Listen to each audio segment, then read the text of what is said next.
Primary স্কুলে যখন ছিলাম মাঝে মাঝে ঘোষণা দিয়ে মারামারি হতো, মানে শুক্রবার দুপুরে যুদ্ধ হবে বড় মন্দিরের। আর শুক্র আর যুদ্ধ শুনলেই অন্য কিছু ভাববেন না, সব ধর্মে হিসে আছে পিছনে চাতালে। ছুটির পর স্কুল ভ্যানের কাছে লড়াই হবে ইত্যাদি। ক্লোজ কোয়ার্টার ক্যাম্ব্যাটে ঢিলের তেমন গুরুত্ব নেই, বাঁশ নিয়ে লড়াইয়ের বয়স তখনও হয়নি। এইসব খুচরো যুদ্ধে উপযুক্ত সাইজের ছড়ি বা ছোটো কঞ্চির ছিল বিরাট ডিমান্ড। অভাবে ছোটো কাঠের স্কেল, হাতের মেন্টারের বালা, আংটি, কোমরের বেল্ট ইত্যাদি।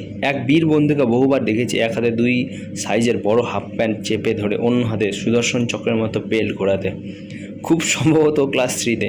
এরকমই এক নির্ধারিত যুদ্ধের দিন আমাদের এক বন্ধু এক মাপ মতো জুৎসই কঞ্চি বয়ে নিয়ে এসেছিল বাড়ি থেকে। মুর্শিদাবাদ বর্ডার দিয়ে অটোমেটিক রাইফেল স্মাগল করার থেকেও জটিল সেই যাত্রা। প্রথমে স্কুল ভ্যানের সিটের নিচে করে স্কুলে আনা, তারপরে টিফিনের আগে ক্লাসগুলো ক্লাসরুমের একদম শেষ লো বেঞ্চের পিছনে লুকিয়ে রাখা। সবাই ধরে নিয়েছিলাম চন্দ্রহাসের মতো টিফিনে ওই কঞ্চি বেরোলে যুদ্ধ জয় নিশ্চিত। টিফিনের ঘন্টা পড়লো, 1-2 করে সবাই গিয়ে হাজির হলাম মন্দিরের পিছনে নির্দিষ্ট স্পটে। কিন্তু হাই, লড়াই শুরু হওয়ার 30 সেকেন্ডের মধ্যে বেচারি চন্দ্রহাস চিন্তায় হয়ে গেল। তারপর প্রতিপক্ষ ওই কঞ্চিটা দিয়ে বন্ধুকে সবার সব জাগিয়ে সে বেদনার কথা।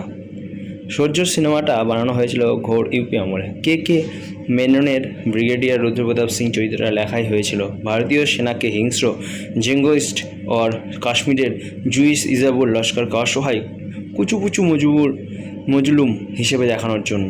কিন্তু রুদ্রপ্রতাপের ব্যাক স্টোরি মানুষের সাথে এত বেশি রেজোনেট করলো যে সেনার মুন্ডুপাত করার জন্য লেখা কে মেমনের সংলাপগুলো আজকাল হৈ করে ব্যবহার হয়েছিল সোশ্যাল মিডিয়াতে জঙ্গি দরদি বাম প্রগতিশীলদের জোতনের জন্য। যতবার এই কনটেক্সটে সূর্যের ক্লিপিংসগুলো দেখি ততবার মনে পড়ে ছেলেবেলার সেই কঞ্চি বই আনা বন্ধুর কথা।